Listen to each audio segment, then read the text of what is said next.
When my grandfather Bob called asking if I was still loving the Honda Civic he'd given me for my nursing school acceptance, I told him it was in the shop getting maintenance. That wasn't exactly true. The car wasn't in any shop, it wasn't even mine anymore, technically speaking. My parents had sold it 3 weeks ago to fund my brother Kevin's summer adventure through Europe, and they thought I'd never find out because they assumed the title was in their name. They were wrong about that part. Before we jump back in, tell us where you're tuning in from. And if this story touches you, make sure you're subscribed. Because tomorrow, I've saved something extra special for you. The memory of receiving those keys still felt surreal, even 6 months later. I'd been working double shifts at the community college's administrative office, saving every penny for nursing school while living off ramen noodles and library coffee. When my acceptance letter arrived from the nursing program, Grandpa Bob had shown up at my apartment that same evening with a manila envelope and the biggest grin I'd ever seen on his weathered face. "Sarah, you've earned something that'll get you where you need to go," he'd said, sliding the keys across my tiny kitchen table. No more waiting for buses in the Phoenix heat or begging rides to clinical rotations. The 2015 Honda Civic wasn't flashy, but it was dependable. Silver paint that gleamed under the Arizona sun, cloth seats that didn't burn your legs in summer, and most importantly, it was mine. Grandpa had handed me the pink slip that day, watching me sign my name in careful cursive next to his. "Keep this safe," he'd warned, tapping the title with his finger. "This piece of paper means everything." I'd folded it carefully and tucked it into my important documents folder, right between my birth certificate and nursing school acceptance letter. For 4 blissful months, that car had been my lifeline. Early morning drives to campus, late-night grocery runs, weekend visits to see Grandpa Bob in Scottsdale, where we'd sit on his back patio while Max, his golden retriever, begged for scraps from our takeout dinners. The car represented more than transportation. It was proof that someone believed in my dreams enough to invest in them. Proof that I was worth betting on when even my own parents seemed skeptical about my career change at 24. Then my brother Kevin announced his grand European adventure. 3 months backpacking through Italy and Spain with his college buddies, staying in hostels and eating gelato while posting Instagram stories that made my mother practically vibrate with pride. The trip would cost $8,000, money my parents definitely didn't have lying around. Dad Michael worked construction and Mom Patricia managed a small dental office. They lived paycheck to paycheck like most people, but Kevin had always been their golden child, the one whose dreams took priority over practical concerns. I first noticed something was off when I couldn't find my car keys one Tuesday morning. I'd left them on the kitchen counter like always, but they'd vanished. When I called Mom asking if she'd seen them, her voice carried that particular tone she used when she was hiding something, bright and overly helpful. "Oh, honey, your father borrowed the car to get his truck looked at. The keys are probably still in his pocket. Don't worry, we'll get them back to you tonight." Except they didn't get them back to me that night. Or the next night. Every time I asked, there was another excuse. Dad's truck needed more work than expected. They'd had to run errands for Grandpa Bob. The car was making a funny noise, so they'd taken it to their mechanic friend. Each explanation sounded reasonable on its own, but together they formed a pattern that made my stomach twist with anxiety. By the 3rd week, I'd started taking the bus to work again, the very thing Grandpa Bob had wanted to spare me from. The Route 44 bus that smelled like disinfectant and stopped every few blocks, adding an extra hour to my commute each way. My supervisor noticed when I started arriving later, my careful punctuality disrupted by Phoenix public transportation's unreliable schedule. When I explained about my car being temporarily unavailable, she'd given me a sympathetic look that made me feel like a child making excuses. The breaking point came on a Saturday morning when I decided to walk to my parents' house in Glendale, determined to get my keys back and drive myself to work like a functioning adult. The 15-minute walk in the desert heat left me sweating through my shirt, but I was prepared to have an uncomfortable conversation about boundaries and respect. What I found instead was an empty driveway where my silver Honda should have been parked. Dad was in the garage, organizing tools with the methodical precision he brought to everything except honest conversations with his daughter. When I asked where my car was, he didn't look up from the pegboard where he was hanging wrenches. Kevin needed a reliable vehicle for his trip preparations, he said, as if this explained anything. We thought it made more sense for him to use it while you're not driving much anyway. The casual dismissal in his voice made something cold settle in my chest. Not driving much. As if my job didn't matter. As if my daily commute was optional. As if my needs were somehow less valid than my brother's convenience. I asked when I'd get it back, and Dad finally met my eyes with the expression he wore when delivering news he knew I wouldn't like. After Kevin gets back from Europe. He needs the money from selling it to cover his travel expenses. Those words hit me like cold water. Selling it. They hadn't just borrowed my car. They'd sold it. My car. The one with my name on the title. The one Grandpa Bob had specifically given to me. When I found my voice again, it came out smaller than I intended. You can't sell my car. I have the title.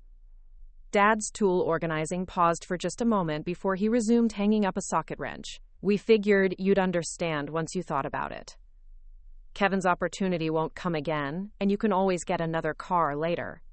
The assumption that I'd simply accept this theft, that I'd prioritize Kevin's European vacation over my own transportation needs, revealed everything about how my parents viewed my place in the family hierarchy. I was the responsible one, the one who worked and saved and never asked for help, so naturally I was the one who could sacrifice for Kevin's dreams. The fact that the car wasn't legally theirs to sell seemed irrelevant to their planning. I left their house that day without arguing further, but my mind was already working through the implications. If they'd sold my car, there had to be paperwork. A bill of sale, a title transfer, something that would require the actual legal owner's signature. Something they couldn't fake because I had the real title locked in my filing cabinet at home. For the first time since this nightmare began, I felt a spark of something that wasn't helplessness. That evening, I pulled out the pink slip and stared at my signature next to Grandpa Bob's. The paper felt substantial in my hands, official and unforgiving. This wasn't some casual family loan or borrowed property situation.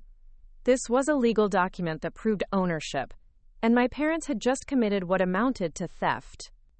The realization should have made me angrier, but instead it brought an odd sense of calm. I had proof of what belonged to me, and that proof would be impossible to argue with. The next morning, I called the MVD and explained my situation to a patient clerk who'd probably heard stranger stories. She confirmed that any title transfer would require my signature as the registered owner, and she could check if anyone had attempted to process paperwork for my vehicle. After a few minutes on hold, she returned with information that made my pulse quicken. Someone had indeed tried to transfer my title, but the signature on the application didn't match the signature on file. The transaction had been flagged and was pending investigation. My parents had tried to forge my signature on the title transfer. The audacity of it was breathtaking, but so was their stupidity. Did they really think the MVD wouldn't notice? Or had they been counting on my typical conflict avoidance to keep me from checking? Either way, they'd made a crucial error that would make proving their crime much easier than I'd expected. The phone call from Grandpa Bob came that Thursday evening while I was heating up leftover pasta and trying to figure out how to bring up this situation without breaking his heart. His voice carried its usual warmth when he asked about the car, wanted to know if I was still happy with it, if it was serving me well for school and work. The lie came so easily it scared me. Oh yes, Grandpa, it's been perfect. Really takes the stress out of getting around the city. He sounded so pleased.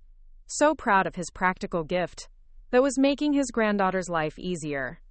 We talked for 20 minutes about my nursing program, about his garden, about Max's latest attempts to dig under the back fence. Normal conversation with someone who loved me unconditionally, someone who'd never steal from me or prioritize one grandchild's wants over another's needs.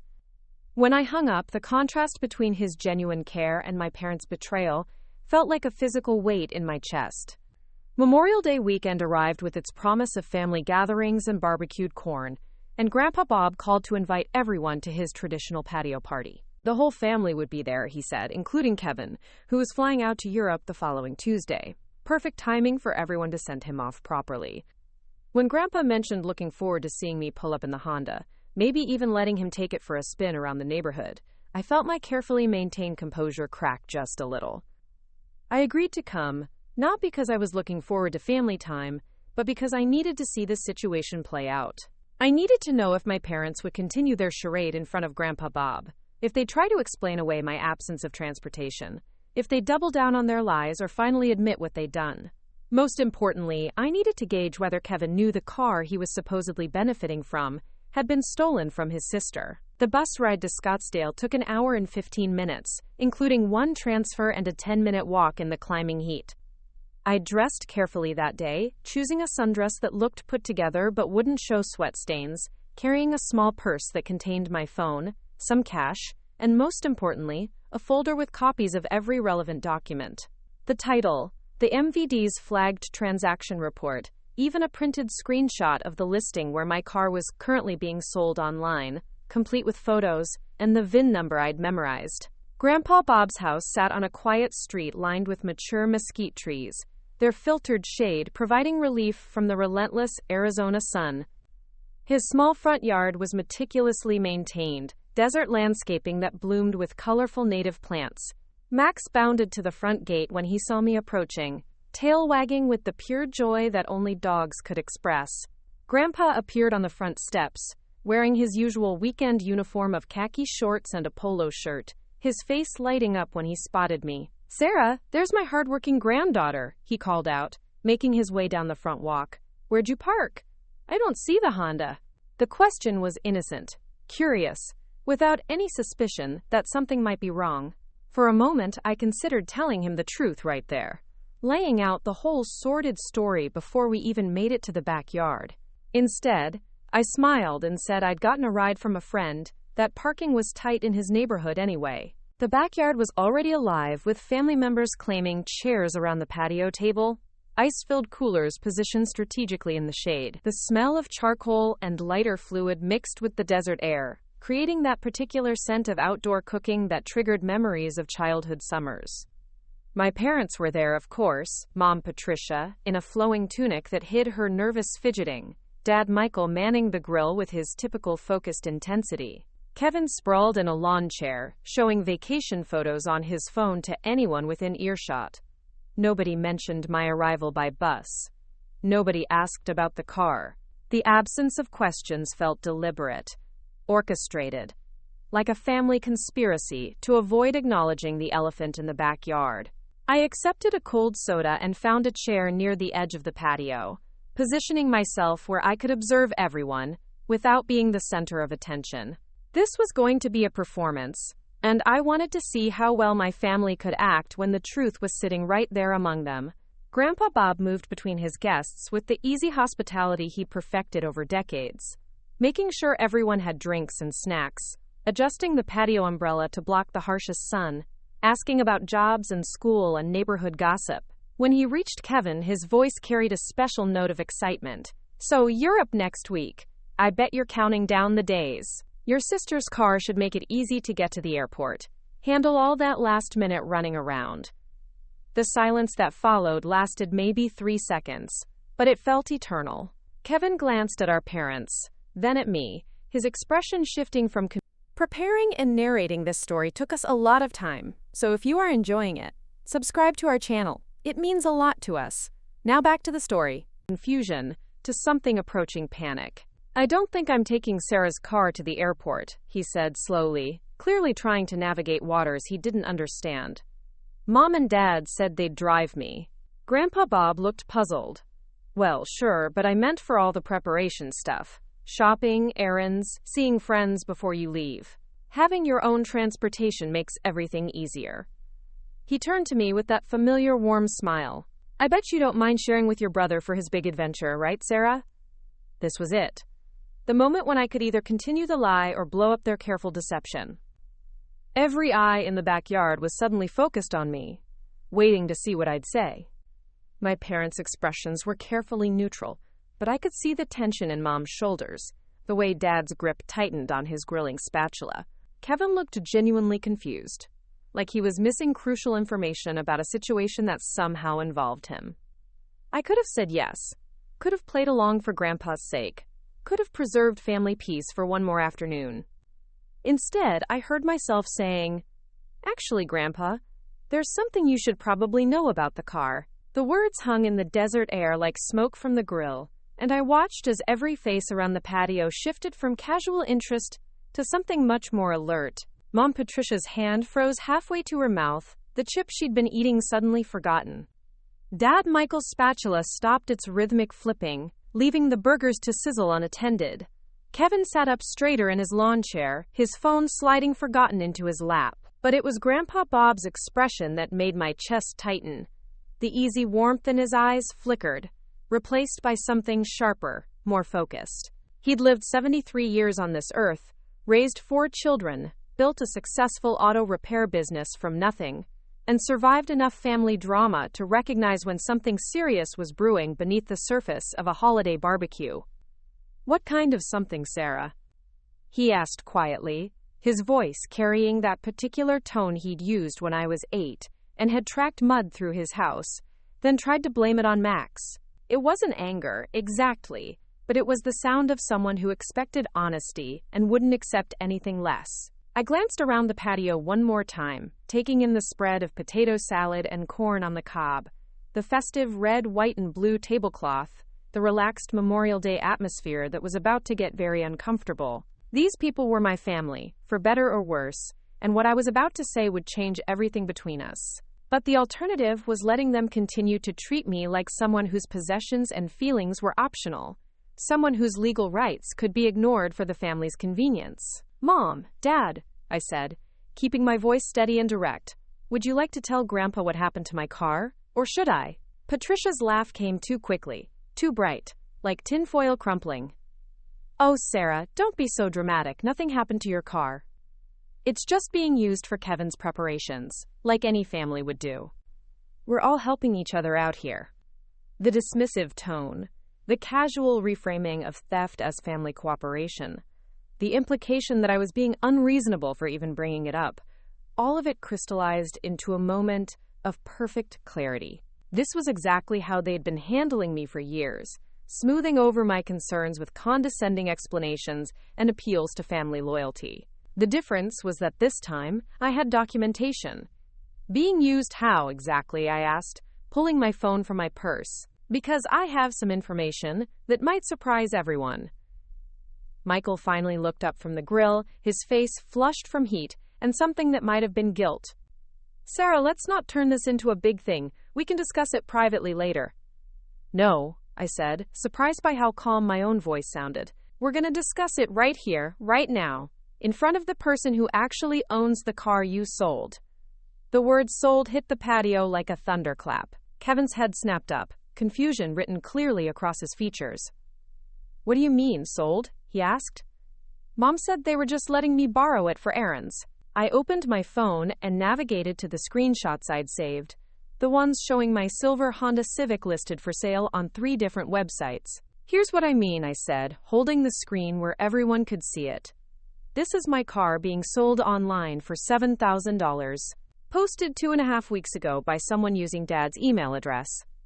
Grandpa Bob was on his feet before I finished speaking, moving around the table to look at my phone screen. His weathered hands were steady as he took the device, scrolling through the listing with the careful attention he'd once given to engine diagnostics. The silence stretched out, broken only by the hiss of meat burning on the unattended grill and the distant sound of a neighbor's lawnmower. "This is the Honda I gave you," he said finally, his voice flat and cold in a way I'd never heard before. "The VIN number matches. These are photos of the interior I helped you clean after that coffee spill last month." Patricia stood up abruptly, her chair scraping against the concrete patio. "Dad, you don't understand the whole situation. Sarah wasn't really using the car that much, and Kevin has this once-in-a-lifetime opportunity. We thought it made sense to help him out, and Sarah can always get another car later when she's more settled." The casual cruelty of that statement took my breath away. Another car later, as if vehicles grew on trees, as if Grandpa Bob's thoughtful gift was interchangeable with any random sedan, as if my current transportation needs were somehow less important than Kevin's European vacation.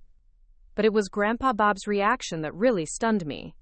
"Help him out," he repeated slowly, handing my phone back to me without taking his eyes off my mother. "Help him out with what, exactly?" Kevin himself answered, his voice small and confused. "With my trip to Europe. They said they'd found a way to help me cover the costs, but they never said anything about selling Sarah's car. I thought maybe they'd gotten a loan or something. So you knew the money was coming from somewhere, Grandpa Bob said, still in that dangerously quiet tone. You knew your parents were scrambling to fund your vacation, but you didn't ask questions about where they'd find $8,000. $8,000. The number hung in the air like an accusation. Kevin's face went pale as he seemed to realize for the first time that his European adventure was being funded by stealing from his sister. The uncomfortable shifting around the patio told me that other family members were also doing some quick mental math, trying to figure out how this situation had developed without anyone noticing or stopping it. I pulled out the folder I'd brought, extracting the copies of documents I'd prepared. But here's the thing, I said, my voice getting stronger as I found my footing. They can't actually sell my car, because I have the title. The real one, with my name on it, signed by Grandpa when he gave me the car. I handed the pink slip to Grandpa Bob, watching his face as he examined his own signature next to mine. His expression shifted through several emotions, landing on something that looked like disappointment so profound it made my chest ache. When he looked up at my parents, the warmth that usually characterized his interactions with his family was completely absent. So let me understand this correctly, he said, his voice carrying the authority of someone who'd spent decades running a business and dealing with people who thought they could cheat him. You took your daughter's car, the car I specifically gave to her, listed it for sale using forged paperwork, and planned to pocket the money to fund your son's vacation. Is that an accurate summary? We didn't forge anything, Michael protested, but his voice lacked conviction. We just thought the title might be in our name since Sarah was still living at home when she got the car. I pulled out another document, the report from the MVD showing the flagged transaction. Actually, you did try to forge my signature, I said, handing the paper to Grandpa Bob. The Motor Vehicle Division flagged the attempted title transfer because the signature didn't match their records. The transaction is currently under investigation for fraud. The word fraud seemed to suck all the air out of the backyard. Kevin buried his face in his hands, clearly grasping the full scope of what his parents had attempted. Other family members began looking at each other with expressions that ranged from shock to disgust. Patricia started to say something, then stopped, apparently realizing that every word she spoke was only making things worse. Grandpa Bob studied the MVD document with the same careful attention he'd given to the car listing, his jaw working as he processed the implications. When he finally spoke, his voice was barely above a whisper, but it carried clearly across the silent patio. Fraud, he repeated. You committed fraud. Against your own daughter. To pay for a vacation. The simplicity of that statement somehow made it more devastating than any angry outburst could have been. Stripped down to its essential elements, my parents' actions were indefensible. They'd stolen from me, lied to everyone, and attempted to use forged documents to cover their tracks.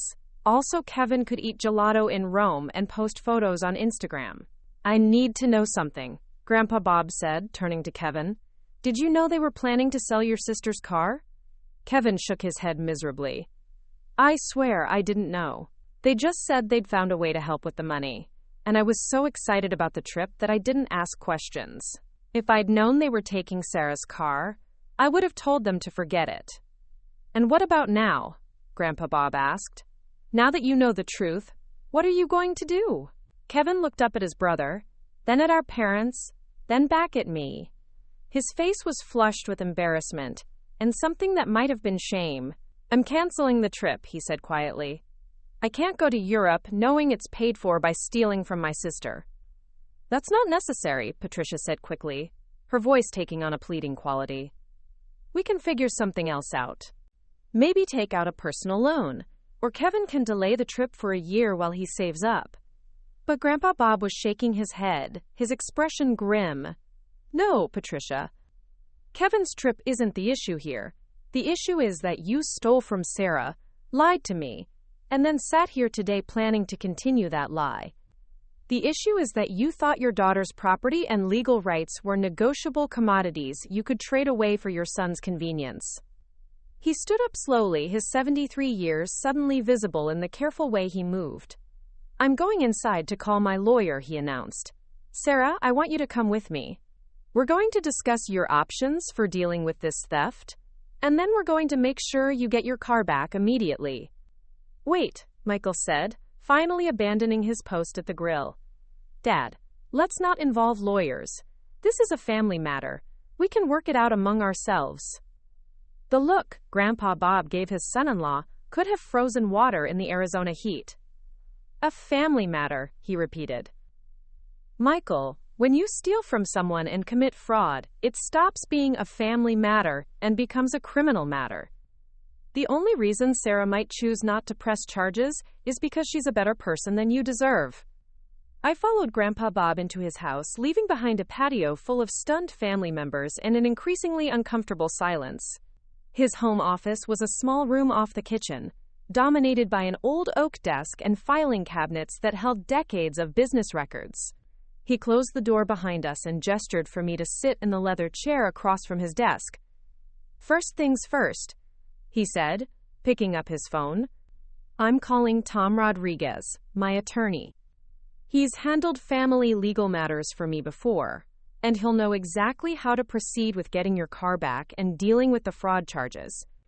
While he made the call, I sat in the familiar quiet of his office, surrounded by photos of family and commendations from the local Chamber of Commerce. This was the man who taught me to change oil, who'd driven me to school when my parents were too busy, who'd celebrated every small victory in my academic career like it was a major achievement. Seeing him disappointed in his own family because of how they treated me was almost worse than the original theft. The conversation with the lawyer was brief and professional. Grandpa Bob explained the situation in clinical terms, reading from my documents and confirming details about the attempted fraud. When he hung up, his expression was both determined and sad. Tom says we can have the car back by tomorrow afternoon, he told me. The fraud attempt actually works in our favor, because it proves your parents never had legal right to sell it. The buyer will have to return the vehicle and pursue the sellers for their money back. Tom also says you'd have a strong case for criminal charges if you decide to pursue them. The weight of that possibility settled over me like a heavy blanket. Criminal charges against my own parents. It would mean police reports, court dates, public records that would follow them for years. It would also mean acknowledging that our family was broken in ways that couldn't be fixed with apologies and good intentions. What do you think I should do? I asked. Grandpa Bob leaned back in his chair, studying my face with the careful attention he'd always given to problems that mattered. Legally, he said, you have every right to press charges. They committed theft and fraud, and the evidence is overwhelming. Personally, I think you need to do whatever gives you peace and protects you from this happening again. He paused, then continued in a softer voice. I need to tell you something, Sarah. This isn't the first time your parents have disappointed me when it comes to how they treat you. I've watched them prioritize Kevin's wants over your needs for years, and I've told myself it wasn't my place to interfere. I was wrong about that. The admission surprised me. I'd always thought I was being overly sensitive about the family dynamics, reading favoritism into situations that might just be coincidental. Hearing Grandpa Bob acknowledge the pattern I'd noticed made me feel both validated and sad. What do you mean? I asked. He opened his desk drawer and pulled out a small stack of birthday cards, the kind with checks inside. These are from the last 5 years, he said. I always send you and Kevin the same amount for birthdays and Christmas. Every year, your parents ask me to make Kevin's check out to cash instead of his name, and every year they deposit your check into their own account and give you a smaller amount, telling you I sent less. The revelation hit me like a physical blow. Not only had my parents been stealing from me recently, they'd been systematically stealing from me for years, skimming from Grandpa Bob's gifts and lying about it.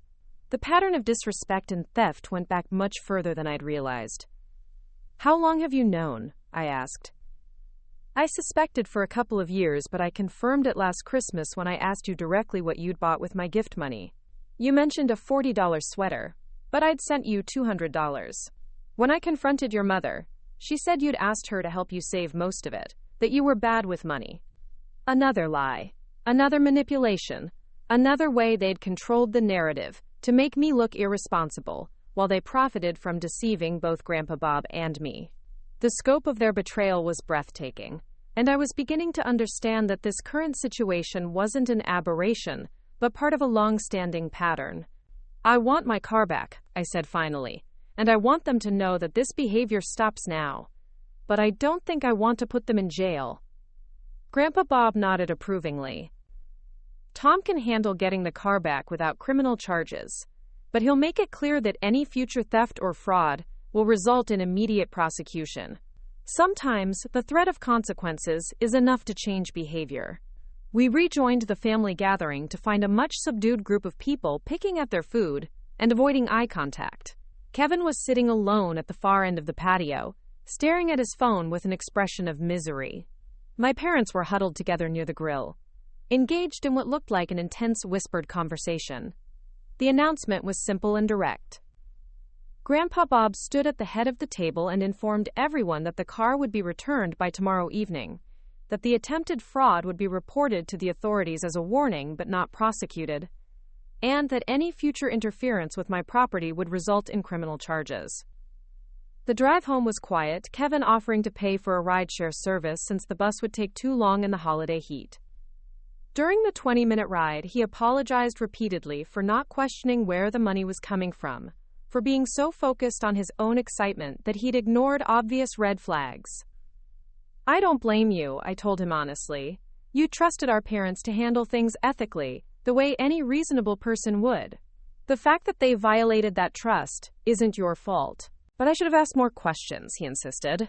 I should have wondered why they suddenly had thousands of dollars to spend on my trip when they've always been tight on money. Maybe, I agreed. But you're 22, and you wanted to believe good things could happen for you. That's not a character flaw. When we reached my apartment complex, Kevin hesitated before getting out to walk me to my door. I'm really not going to Europe, he said. Even if they find another way to pay for it, I can't enjoy a trip that started with stealing from you. That night, I sat in my small living room and tried to process everything that had happened. My car would be returned, my parents would face consequences for their actions, and my relationship with them would probably never be the same. But for the first time in years, I felt like I had agency in my own life, like my rights and boundaries actually mattered. The car was delivered the next evening by a very apologetic buyer who'd purchased it in good faith and was now dealing with the legal complications of buying stolen property. My parents drove it to my apartment building without getting out, leaving the keys with the building manager along with a brief note saying they were sorry things had gotten so complicated. No acknowledgement of theft, no recognition of betrayal, just regret that things had gotten complicated. Even their apology was an exercise in avoiding responsibility, treating their criminal behavior like an unfortunate misunderstanding, rather than a deliberate choice to prioritize Kevin's wants over my rights. But I had my car back, and I had something even more valuable, the knowledge that I didn't have to accept mistreatment in the name of family harmony. Grandpa Bob had shown me that standing up for yourself isn't selfish or dramatic, it's necessary. Sometimes the people who claim to love you will try to convince you that your rights are negotiable, that your property is communal, that your feelings are less important than family peace. They're wrong about that, and you don't have to pretend otherwise. 3 months later, Kevin did end up going to Europe, but he funded the trip himself through a summer job and a small loan from Grandpa Bob that he insisted on repaying with interest. Our relationship recovered because he'd acknowledged the wrong and taken responsibility for his part in it. My relationship with my parents remained strained, characterized by polite distance and carefully maintained boundaries. The car served me well through nursing school, just as Grandpa Bob had intended. Every time I started the engine, I was reminded not just of his generosity, but of the importance of standing up for yourself when people try to take what's rightfully yours. Some battles are worth fighting, especially when the alternative is teaching people that your rights don't matter. The Honda is still running strong, still getting me where I need to go on my own terms. And I still have the title, safely locked away where no one else can access it. Because sometimes the most important thing you can own isn't the car itself, but the knowledge that no one has the right to take it away from you. Up next, you've got 2 more standout stories right on your screen. If this one hit the mark, you won't want to pass these up. Just click and check them out.